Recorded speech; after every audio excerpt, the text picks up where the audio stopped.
नमस्कार प्रिय दर्शकों, मैं प्रभाकर आपके अपने YouTube चैनल अद्भुत ज्ञान रहस्य पर आपका बहुत बहुत स्वागत करता हूं। आशा करता हूं कि आप सब कुशल मंगल से होंगे। मित्रों, आज का विषय काफ़ी रोचक और महत्वपूर्ण है। आज हम अवचेतन मन की रहस्यमयी शक्तियों के बारे में चर्चा करेंगे। बंधुओं, आपके और हमारे भीतर एक अद्भुत एवं रहस्यमयी शक्ति है। क्या आपको इसका ज्ञान है? आपके अंदर ऊर्जा का एक असीमित भंडार है। क्या आपको इसका पता है? एक व्यक्ति दुखी क्यों है जबकि दूसरा सुखी एवं समृद्ध है? सफल व्यक्ति की सफलता का क्या कारण है? एक व्यक्ति अपने कार्य या पेशे में काफ़ी लोकप्रिय है जबकि दूसरा हर कोशिश करने के बाद भी कुछ भी प्राप्त नहीं कर पा रहा। किसी का वैवाहिक जीवन अत्यंत सुखमय है तो किसी का जीवन कुंठा और क्लेश से भरा हुआ है। क्या आपके पास इन सब का जवाब है? बंधुओं, इन सब का एक वाक्य में उत्तर है आपके चेतन और अवचेतन मन की कार्यशैली। हम अपने जीवन का निर्माण स्वयं करते हैं। हम अपने अवचेतन मन में जैसा सोचते हैं ठीक वैसा ही बन जाते हैं। यह जीवन आस्था एवं विश्वास पर आधारित है, या यूँ कह लीजिए कि अपने मस्तिष्क के विचारों एवं सोच पर केंद्रित है। हम जैसा सोचते हैं, अनुभव करते हैं, विश्वास करते हैं, वैसे ही हमारे मन की, शरीर और परिस्थिति की स्थिति हो जाती है। यदि हम अपने अवचेतन मन की कार्यशैली के बारे में जान जाएं, तो हमारा जीवन काफ़ी हद तक सरल एवं सुखमय हो सकता है। हमें इसके विषय में जानना बहुत ही आवश्यक है, जिससे कि जीवन के हर कदम पर हम इसका प्रयोग कर सकें। फिर आप स्वयं अनुभव करेंगे कि आपके जीवन में चमत्कारिक रूप से परिवर्तन होने लगे हैं। बंधुओं, आपसे अनुरोध है कि कृपया इस चैनल को सब्सक्राइब करें, लाइक करें और शेयर करें। साथ ही बेल आइकन को प्रेस करें, जिससे कि नए वीडियो की नोटिफिकेशन समय समय पर आपको मिलती रहे। तो चलिए मित्रों, विषय को आगे बढ़ाते हैं। मानव मस्तिष्क के दो भाग हैं। दोनों के अपने अपने विशिष्ट कार्य और गुण हैं। एक भाग चेतन कॉन्शियस और दूसरा अवचेतन सब कॉन्शियस है। चेतन मन तर्क वितर्क करता है जबकि अवचेतन मन अतार्किक होता है। यह किसी भी विचार को बिना तर्क वितर्क के स्वीकार कर लेता है एवं इस पर कार्य करने लगता है। हमारा चेतन मन केवल सचेतन या जागृत अवस्था में ही कार्य कर सकता है। निद्रा या चेत अवस्था में चेतन मन कुछ भी करने में असमर्थ हो जाता है। हमारा कॉन्शियस माइंड बुद्धि एवं विवेक के धरातल पर तर्क वितर्क करके ही कोई निर्णय पर पहुंचता है। चेतन मन के द्वारा ही हम दिनचर्या का कोई कार्य जैसे पठन पाठन, निर्णय लेना, चुनाव करना, रणनीति बनाना, आदेश एवं निर्देश का पालन करना, अपने कार्यस्थल पर कार्य करना, सामाजिक या आध्यात्मिक कार्य का संपादन करना इत्यादि करते हैं। दूसरी ओर हमारा सबकॉन्शियस माइंड है, जिसके भीतर अद्भुत एवं असीम शक्ति विद्यमान है, जो सदैव क्रियाशील है। हम चाहे जागृत अवस्था में हों या सुषुप्त या कि स्वप्न। आप विचार करके देखें कि सोने के बाद भी हमारे शरीर की अंतर क्रिया सुचारू रूप से चलती रहती है, जैसे श्वास प्रश्वास की क्रिया, हृदय का धड़कना, पाचन क्रिया, रक्त संचार इत्यादि। इन सब के लिए हमें कोई प्रयास करने की आवश्यकता नहीं है। यह स्वतः अवचेतन मन द्वारा सुचारू रूप से संचालित हो रहा है। अवचेतन मन को कल्पनावादी मन भी कहा जाता है। यह अंतर्ज्ञान अनुभव करता है। ये हमारी भावनाओं, विचारों, यादों का भंडार है। कल्पनावादी मन जागरूक तो होता है, परंतु शारीरिक इंद्रियों के माध्यम से नहीं। जब चेतन या ऑब्जेक्टिव माइंड स्थिर हो जाता है, या उनिंदी, या आप इसे स्लीपलेस भी कह सकते हैं, तब अचेतन मन सबसे अच्छी तरह कार्य करती है।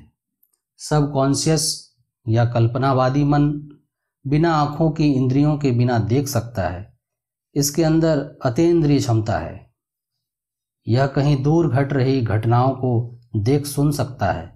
शरीर से बाहर निकलकर लोक परलोक की यात्रा भी कर सकता है एवं वहाँ की जानकारी प्राप्त कर सकता है। दूसरों के मन के विचार को जान सकता है। इन विषयों पर फिर कभी चर्चा करेंगे।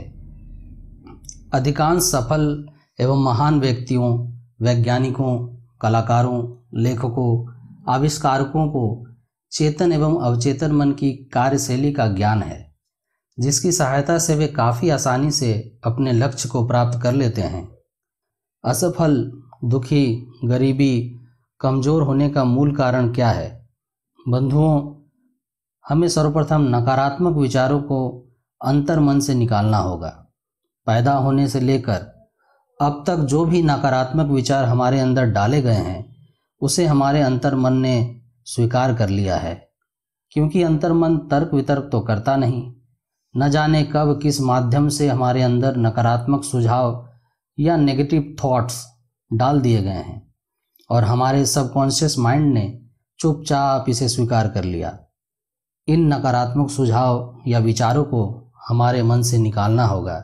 ये विचार कई तरह के हो सकते हैं, जैसे तुमसे कुछ नहीं हो सकता, तुम कोई काम के नहीं हो, तुम कभी कुछ नहीं बन सकते, तुम बिल्कुल गलत हो, इससे कोई लाभ नहीं होगा, ज़्यादा कोशिश करोगे तो क्या सफल हो जाओगे, तुम कभी नहीं जीत सकते, प्रतियोगिता में तुम्हारा सफल होना असंभव है, सपने देखना छोड़ दो, सब बेकार है, तुम्हारी उम्र हो चुकी है, और ना जाने क्या क्या।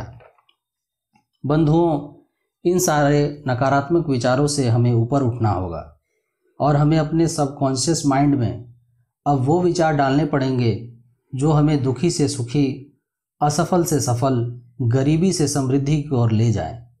हमें आज और अभी से अपने अवचेतन मन में इन विचारों को डालना होगा और यहीं से परिवर्तन की शुरुआत होगी।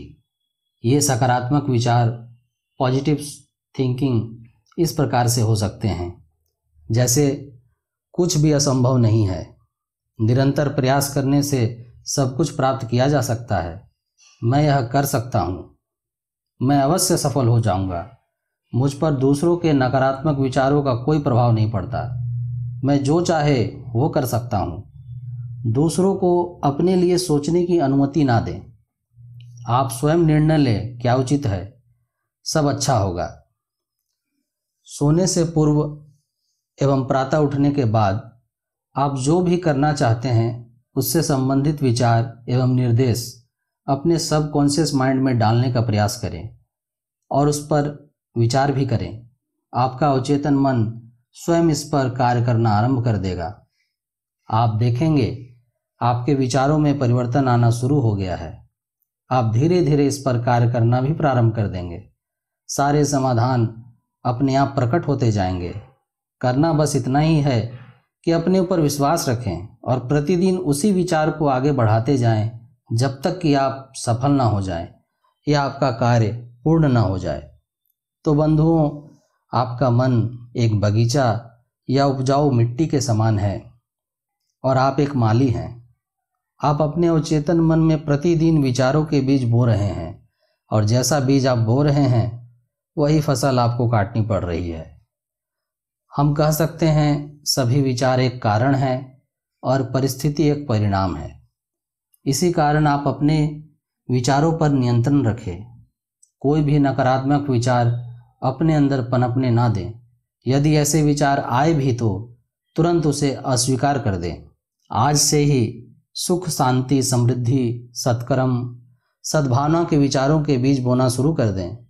जब आपका बाह्य एवं आंतरिक मन इसे स्वीकार कर लेगा, वहीं से आपके विचार बदलने लगेंगे और आपके अवचेतन मन की चमत्कारिक शक्ति कार्य करने लगेगी और समाधान भी स्वयं प्रकट होते जाएंगे। तो बंधुओं, आशा करता हूँ कि आपको अवचेतन मन के रहस्य पर दी गई जानकारी पसंद आई होगी। यदि आपको कुछ भी नया सीखने का अवसर मिला तो कृपया हमारे चैनल अद्भुत ज्ञान रहस्य को लाइक करें, सब्सक्राइब करें एवं अपने मित्र मंडलियों के साथ शेयर करें। आपका दिन शुभ हो, मंगलमय हो। नमस्कार।